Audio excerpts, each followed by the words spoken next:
Si alguien camina hoy en día por el pasillo de la bollería de un típico supermercado moderno e intensamente iluminado en Suecia, o sea, pasando por alto los clásicos rollos de canela y todo eso. Sí, lo típico que te encuentras en la sección de dulces, claro.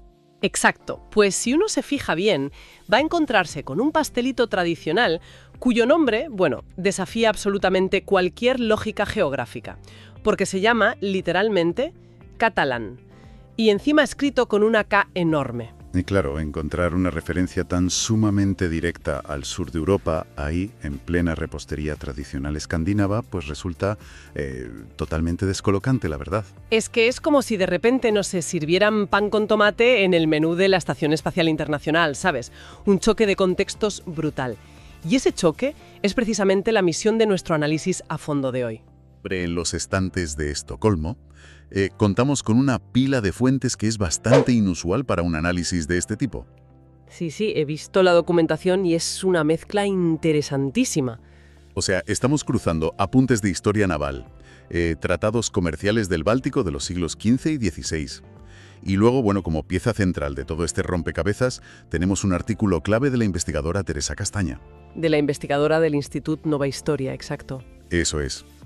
Y toda esta documentación nos obliga a ver cómo, de repente, la gastronomía, la evolución visual y la geopolítica más dura se mezclan de lleno en una simple receta de repostería. Me encanta porque siempre solemos imaginar los descubrimientos históricos ahí en excavaciones polvorientas o en manuscritos de bibliotecas secretas. O sea, como si la historia estuviera congelada en la vitrina de un museo. Claro, como algo intocable y aburrido. Eso es. Y hoy vamos a romper esa vitrina por completo. Pero bueno, vale la pena aclarar desde el principio que quien nos escucha no va a encontrar aquí un veredicto definitivo sobre debates historiográficos complejos.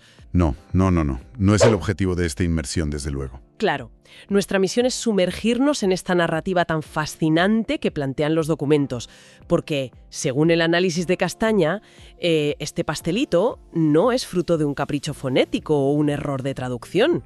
Es un auténtico fósil cultural. Un fósil comestible, prácticamente.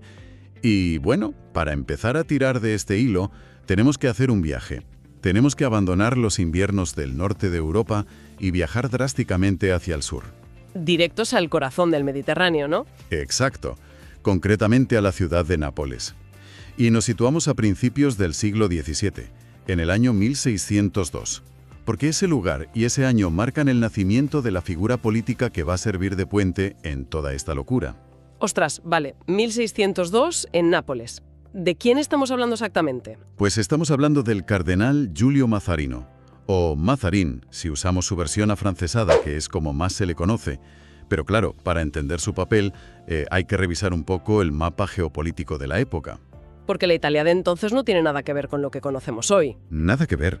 O sea, Nápoles no era simplemente una ciudad aislada, ni pertenecía a una Italia unificada, que eso no existía. Era un territorio que estaba bajo el dominio de la corona catalana, es decir, del Casal de Barcelona. Vale. A ver, vamos a desgranar esto un poco, porque aquí nuestra cabeza moderna nos tiende una trampa enorme. O sea, hoy en día, si alguien nace en Nápoles, pues tiene pasaporte italiano y ya está. Claro, la identidad ligada al Estado moderno, las fronteras cerradas y todo eso. Exacto. Sin embargo, la investigación sostiene que este hombre, Mazarino, ante el mundo internacional de la época, operaba bajo la etiqueta de catalán. Y yo me pregunto, ¿esto funcionaba un poco como las marcas genéricas de hoy en día? ¿A qué te refieres exactamente con lo de las marcas genéricas? Pues, a ver, como cuando pedimos un Kleenex. O sea, usamos una palabra que engloba a todo un ecosistema de productos. Da igual en qué fábrica o en qué país se haya hecho el pañuelo. El término catalán en el siglo XVII era un poco el Kleenex de la diplomacia mediterránea. Fíjate, la metáfora del Kleenex es buenísima, sí. Ilustra a la perfección el mecanismo, sobre todo aplicado al derecho marítimo y comercial de aquel momento. Los imperios de la época no funcionaban como los países de ahora, con una línea rígida en el suelo. Claro, no había puestos fronterizos modernos ni nada de eso. Exacto, funcionaban más bien como redes de influencia inmensas. Y el motor, o sea, el centro de gravedad operativo y comercial de esta red en concreto, se articulaba desde Barcelona. O sea que el marco legal salía de ahí. Y de cara al extranjero, El ordenamiento jurídico englobaba a todos estos súbditos bajo ese paraguas identitario genérico de catalanes. Era la descripción operativa para comerciar y hacer diplomacia. Vale, vale, ya lo pillo. De puertas para afuera, esa era la tarjeta de visita. Y Mazarino, al nacer dentro de ese engranaje, pues hereda la etiqueta. Pero la historia no se queda con él tomando un helado en Nápoles, claro. ¡Qué va, qué va! Este hombre da un salto espectacular a la corte francesa. Y bueno, experimenta un ascenso de poder que deja en pañales a cualquier político de hoy en día, de verdad. Acaba gobernando Francia prácticamente en la sombra desde París. ¡Ostras! Gobernando en la sombra. Sí, se convierte en el ministro principal. Y la documentación detalla que no se limitaba a firmar 4 papeles. Es que moderniza toda la estructura del Estado francés. Y ojo, educa al mismísimo rey Luis XIV, el famosísimo Rey Sol. Madre mía. O sea, educando al Rey Sol desde niño. Desde niño, sí. Mazarino le diseña todo el programa de estudios enfocado en el arte de la guerra, la diplomacia y la administración. A ver, frena un momento porque aquí es donde la cosa se pone realmente interesante. Y es una contradicción tremenda. O sea, yo misma abro cualquier libro de texto tradicional y Francia siempre, pero siempre, se vende como la potencia indiscutible, ¿no? Totalmente. El epicentro del Estado moderno y del refinamiento. Claro, el faro de la superioridad en Europa. Entonces, si esa narrativa tradicional es tan absoluta, ¿por qué narices habrían permitido, o necesitado más bien, que alguien formado bajo la órbita de la corona catalana fuera quien modernizara sus instituciones? Ah, claro. Es que si conectamos esto con el panorama general, tocamos uno de los debates historiográficos más profundos que sugieren las fuentes de hoy. Porque esto demuestra que se ha subestimado, y mucho, la sofisticación del Mediterráneo. O sea, que no eran solo barcos mercantes y rutas comerciales. Exacto.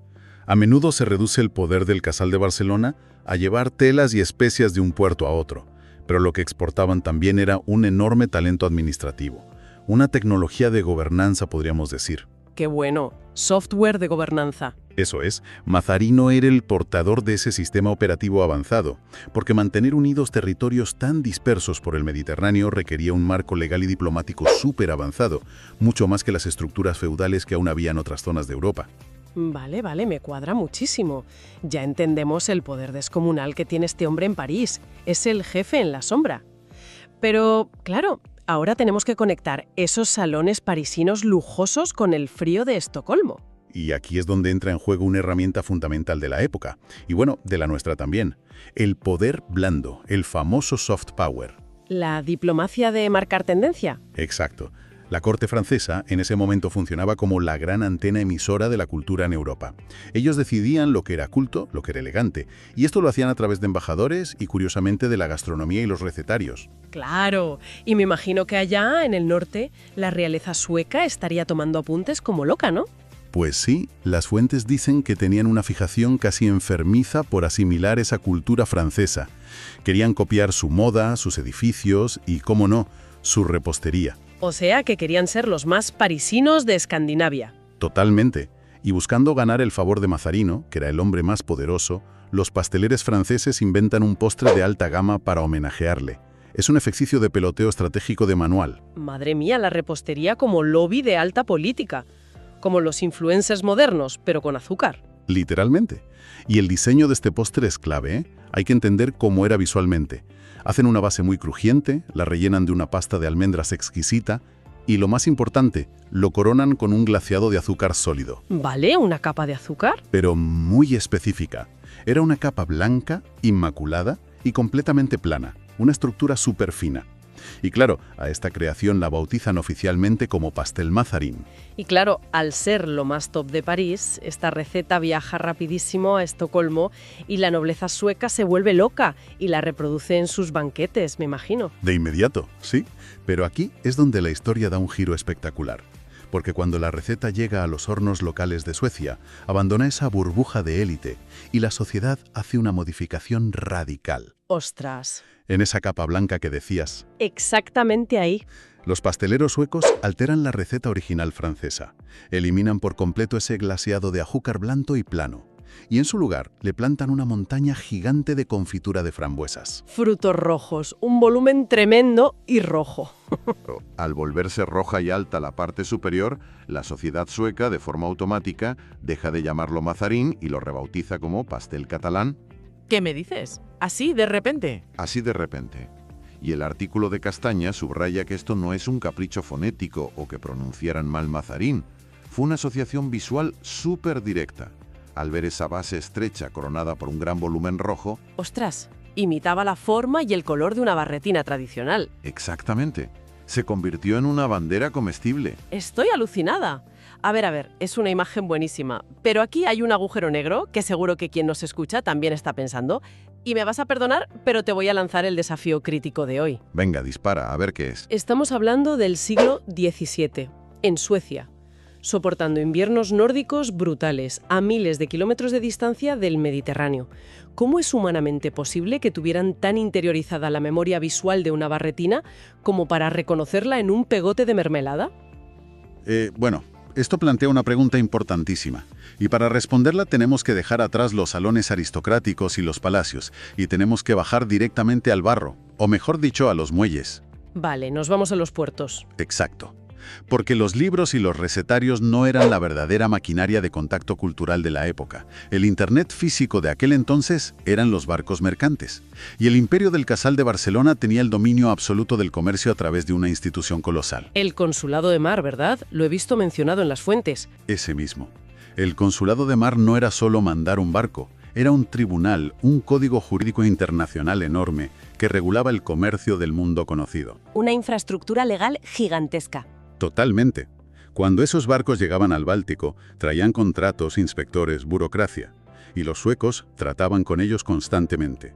Y toda esa maquinaria operaba bajo esa etiqueta genérica internacional de catalanes que decíamos antes. Vale, entiendo que la palabra les sonará mucho por los papeles del puerto, claro.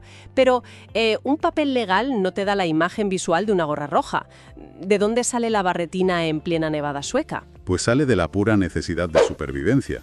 O sea, imagínate el puerto de Estocolmo en enero. Un frío glacial, un viento que corta la cara.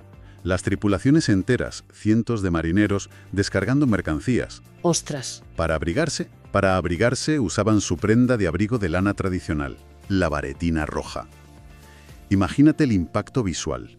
Los muelles grises y blancos por la nieve, llenos de cientos de manchas de color rojo vivo en constante movimiento, arriba y abajo. ¡Guau! O sea, no era un turista despistado. Era un ejército de marineros teñidos de rojo en el puerto. Exacto. Temporada tras temporada. Era un elemento de supervivencia que, por pura repetición, se grabó fuego en la memoria visual de los suecos, como un símbolo de identificación total.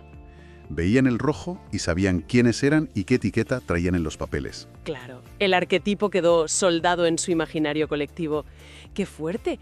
Y había otro detalle visual más grande aún, ¿no? El tema de las banderas en los barcos. Sí, el impacto psicológico de la heráldica. Estos barcos izaban las señeras, que son barras rojas sobre fondo dorado, y resulta que esos colores coincidían exactamente con los colores de la Unión de Kalmar.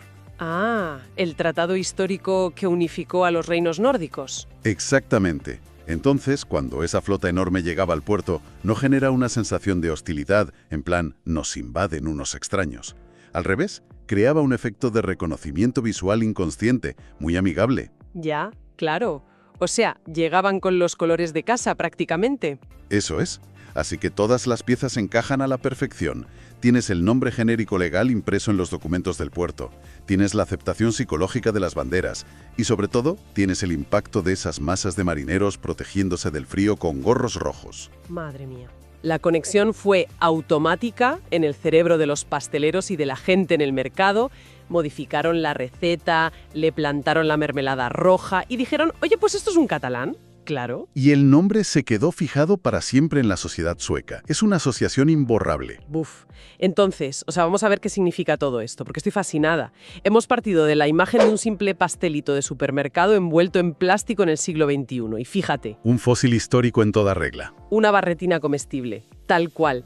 Y es la prueba viva de esa inmensa proyección internacional que tuvo el Casal de Barcelona, de cómo el poder del comercio marítimo y la burocracia modelan el mundo. Totalmente. Porque tendemos a pensar que los grandes movimientos geopolíticos, los imperios y esos tratados de los que hablábamos, solo viven en los libros de texto del colegio. No. Dimensión que no tiene nada que ver con nosotros. Exacto. Pero la realidad es que todo eso acaba permeando en nuestra vida cotidiana. Se camufla, se filtra en la rutina y termina escondido en la receta de la panadería de nuestro barrio. La historia sobrevive en las cosas más sencillas, hasta en lo que nos comemos. Es que es poético, de verdad. Y nos deja con una reflexión final que me vuela un poco la cabeza. Porque, a ver, si toda una era geopolítica espectacular... Con cardenales gobernando en la sombra, flotas inmensas en los mares del norte. Eso es. Si todo ese mundo ha logrado sobrevivir siglos y siglos, escondido simplemente en la mermelada roja de un postre de Escandinavia, pues nos hace preguntarnos inevitablemente ¿qué más habrá por ahí? Muchísimas cosas, estoy seguro. O sea, ¿cuántos mapas de imperios completamente olvidados o, no sé, tratados secretos estarán dormidos ahora mismo, en este preciso momento, en la forma de las solapas de nuestras chaquetas? O en la arquitectura de nuestra calle. Total. O en los motivos geométricos de la alfombra que pisamos cada día en el salón, o en la etimología rarísima de ese bote de especias que tenemos al fondo de la cocina, esperando con muchísima paciencia a que alguien tire del hilo y los descubra. La historia está en todas partes. Solo hay que saber mirar. Totalmente. Así que la próxima vez que vayáis al supermercado, fijaos bien, porque a lo mejor os estáis comiendo un pedazo de historia. Pues nada, lo dejamos aquí por hoy. Muchísimas gracias por acompañarnos en esta inmersión. Un placer. Hasta la próxima.